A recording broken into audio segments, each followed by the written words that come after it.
चलित 27 जनवरी 2026 ठारू 1 फेब्रुआरी पर्यंत महाराजा राजेन्द्र नारायण सिंहदेव मेमोरियल सर्वभारतीय football tournament Balangir Gandhi stadium ठारे अनुष्ठित होबाकु जाउछि। एही टूर्नामेंट को महाराजा फुटबॉल एसोसिएशन बलांगीर जिला क्रीड़ा संसदर सहयोगरे करा जाउथबा बेले एही टूर्नामेंट कमिटीर अध्यक्ष अछंती श्रीजुक्त अनंग उदय सिंहदेव, बलांगीर विधायक श्रीजुक्त कलिकेश नारायण सिंहदेव सभापति अछंती। मान्यवर बलांगीर विधायकक तत्वावधान रे एही फुटबॉल टूर्नामेंट आयोजित करा जाउछि। ए वर्ष एही टूर्नामेंट रे भारत तथा ओडिसार 8 गोटी दल अंशग्रहण करिसंती। राज्य बाहर भिलाई, छत्तीसगढ़ एवं कोलकाता, पश्चिम बंगरू दल अंशग्रहण करथिबा बेले ओडिसारू राउरकेला, फुलबाणी, बरगढ़, संबलपुर, कुचिंडा, सोनपुर और बलांगीर महाराजा फुटबॉल एसोसिएशन भाग नैचंती। प्रथम दिन ए पूल 2टी मैच अनुष्ठित हबो। प्रथमटी बलांगीर सहित संबलपुर कुचिंडा मध्यरे और द्वितीयटी फुलबाणी सहित राउरकेला मध्यरे मैच अनुष्ठित हेबो। प्रथम सेमीफाइनल 28 जनवरी रे खेला जिवो। बी पूल प्रथम मैच 29 जनवरी रे भिलाई, छत्तीसगढ़ सहित सुवर्णपुर, 30 जनवरी रे कोलकाता, पश्चिम बंग सहित बरगढ़ दल मध्यरे मैच खेला जिवो। 31 जनवरी रे द्वितीय सेमीफाइनल खेला जाई 1 फेब्रुआरी रे फाइनल मुकाबिला हेबो। एही समस्त मैच खेल प्रेमी दर्शक माननकु आपण मानक जरिया रे जणाउछु जे प्रत्येक दिन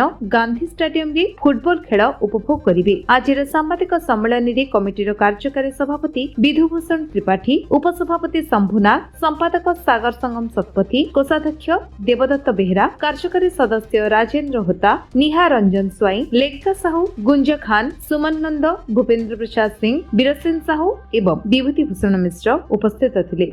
आपण माने जेंदा की जानिछन जे स्वर्गत महाराज राजेंद्र नारायण सिंहदेव जे कि ओडिशार मुख्यमंत्री थिले, से जड़े फुटबॉल प्रेमी थिले एवं तांकर उद्यम रे बलांगीर जिल्ला रे अनेक फुटबॉल टीम गठन करा जायथिला एवं से निजे गोटे फुटबॉल टीम रो नेतृत्व नौथिले एवं जड़े भल फुटबॉल खेलाड़ी थिले।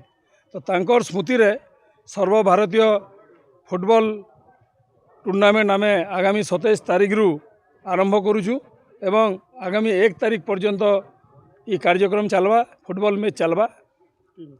टीम माने आमर सर्वभारतीय स्तर रु आसुछन, कोलकाता रु आसुछन, भिलाई रु आसुछन, छत्तीसगढ़ रु आसुछन, ओडिसा रो अनेक टीम आसुछन। सर्वमोट 8टा टीम आसिकरी आमर आमर ए अंशग्रहण करबे टूर्नामेंट रे एवं फाइनल आमर 1 तारिख रे हबो।